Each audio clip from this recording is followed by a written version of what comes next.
Bien, buenas tardes, estimados estudiantes. Corresponde a la semana 6 hablar sobre lo que son los elementos del derecho, ¿sí? Voy a permitir compartir pantalla, por favor.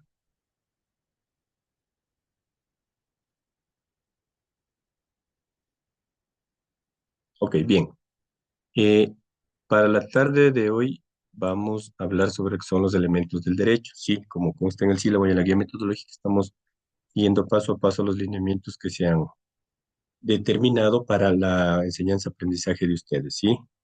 Dentro de los elementos del derecho, pues tenemos como agenda de contenidos, como ustedes conocen, el sujeto activo, el sujeto pasivo, la prestación y la garantía.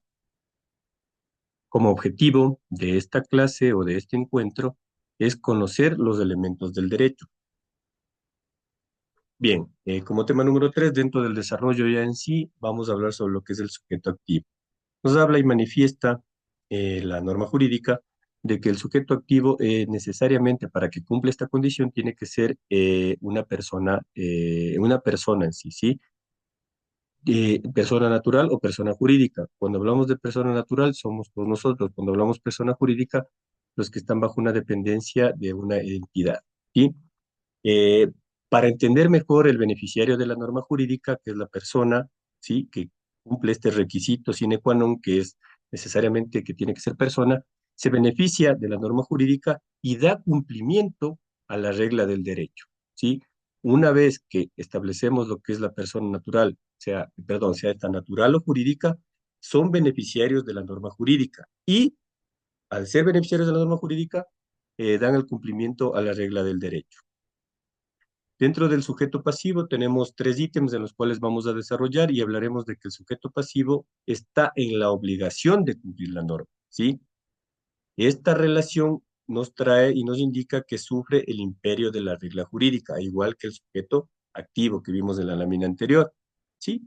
Y en el sujeto, en el sujeto activo, en el sujeto pasivo, la persona que se constituye dentro de sujeto activo, persona natural o jurídica, tenemos aquí en este caso en el sujeto pasivo, ¿cuál sería la personalidad jurídica? El deudor, ¿sí? Él sería de personalidad jurídica, ¿sí?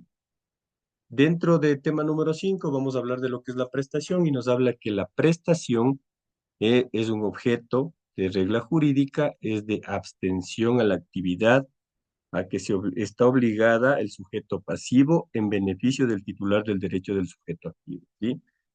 Es más o menos como un toma y dama, ¿sí? Si el sujeto pasivo está en este caso obligado obligado a la prestación de un objeto de la regla jurídica, pues nos habla que el titular del derecho, ¿sí? De este objeto de la regla jurídica será el sujeto activo.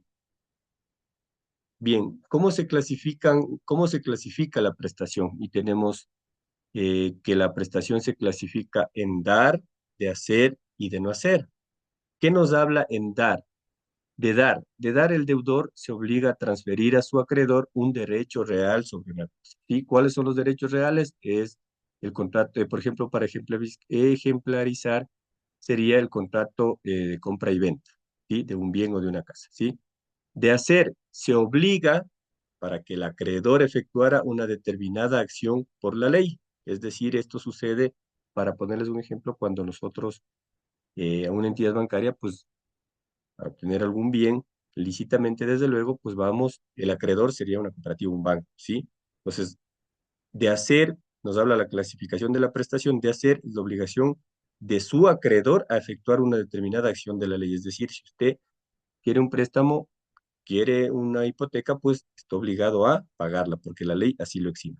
Y de no hacer, el sujeto pasivo está obligado para el sujeto activo a abstenerse de ejecutar determinados hechos. Para ejemplarizar aquí, por ejemplo, en el contrato de arriendo, ¿sí? Cuando se hace un contrato de un cánon de arriendo, pues no muchas veces quien arrienda el local, casa, lo que sea, le da el uso adecuado para lo cual está arrendando, ¿no? Entonces, de eso es la clasificación de la prestación del no hacer. Para que se cumplan los requisitos de la prestación, nos habla de que existen tres lineamientos, dice la determinación, la posibilidad y la moralidad. Dentro de la determinación, es lo que estamos dispuestos a hacer, lo que determina la ley. La posibilidad, si es que estamos en la capacidad, ¿sí? En la capacidad como sujeto activo, pasivo, de tener la posibilidad de hacer o que se realice la prestación. Y la moralidad evidentemente habla de los principios que habíamos visto en la clase anterior, que son el principio de buena fe. Sí, la moralidad habla de la ética, de la moral y de la buena fe. Dentro de la garantía tenemos que la garantía es una coerción o sanción, es decir, es coercitiva y al mismo hecho de ser coercitiva está sancionada. ¿Sí? Las garantías explican la existencia de una autoridad social. La garantía, tenemos dentro de la garantía, de manera general, tenemos la función preventiva y la función represiva. ¿Sí? Dentro de la función preventiva nos habla que es la forma directa para asegurar el respeto al derecho. ¿Y cuál es la función represiva? Lo contrario, es la forma indirecta de protección del derecho. ¿Sí? Ahí es un jueguito como que de palabras nada más, pero evidentemente el texto y el fin es distinto. Como conclusión, pues tenemos que los elementos interrelacionados de forma, de una forma que estructura esencial el derecho, permitiendo o que permite o que nos deja las normas, dejan que las normas se apliquen de manera efectiva y que las relaciones sociales se mantengan en ese orden, ¿sí? Los elementos interrelacionados forman la estructura esencial del derecho, permitiendo que las normas se apliquen de manera efectiva y las relaciones sociales se mantengan en orden, ¿sí? Estos elementos del derecho básicamente son fundamentales también para el desarrollo de cada una de las actividades que nosotros hacemos a diario y para vivir en armonía con la sociedad, sujetándonos a los principios que ya habíamos visto, sujetándonos a la ley, sujetándonos a las normas que castigan si infringimos tal o cual norma jurídica, ¿sí? Eso es, chicos, cualquier cosa, estamos para absolver inquietudes en el próximo encuentro. Espero que se encuentren bien. Una muy buena tarde.